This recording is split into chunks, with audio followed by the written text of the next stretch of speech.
हरे कृष्णा शुद्धि भक्तगण वृंदावन ब्लॉगर पक्ष থেকে সবাইকে শুভেচ্ছা এবং অভিনন্দন। শ্রী বৃন্দাবন ধাম কি জয়, রাধা রানী কি জয়, গৌর প্রেমানন্দে।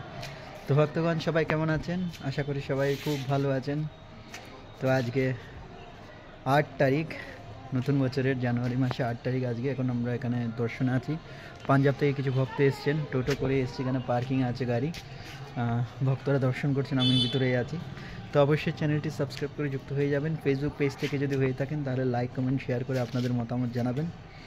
তো এখন আবার শোনা যাচ্ছে কোন একটা ভাইরাস নাকি EMP20 এরকম হবে সম্ভবত, জানি না কি হবে এই ভাইরাস।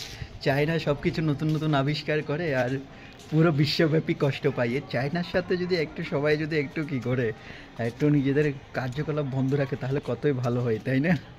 তো চায়না মানে চায়না, চায়না নামটাও কেমন দেখেছেন তো? বাংলায় আমরা কি বলি? চায়না মানে কোনো জিনিস যদি আমাদের প্রয়োজন নেই তাহলে আমরা কি বলবো? হয়তো লাগবে না, নয়তো একদম সরল ভাষায় বলে দেবো চাই না। তার মানে যার নাম হচ্ছে চায়না। তো সরকার যদি কি করতো, চায়নাকে যদি চায়না বলে দিত তাহলে ভালো হতো।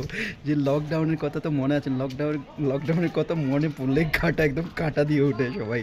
সে পুরো 1.5-2 বছর ধরে সবাই কত কষ্ট পেয়েছিল। তো সবাই সচেতন হন, হ্যাঁ। এবং এই চায়নাকে কি বলবো, বয়কট বলবো না, চায়নাকে চায়না বলে দিতে হবে। তো যারা যারা দর্শনে আগ্রহী অবশ্যই কন্ট্যাক্ট নাম্বার দেওয়া আছে, যোগাযোগ করবেন। অনেক অনেক ভালো থাকবেন। হরে কৃষ্ণা।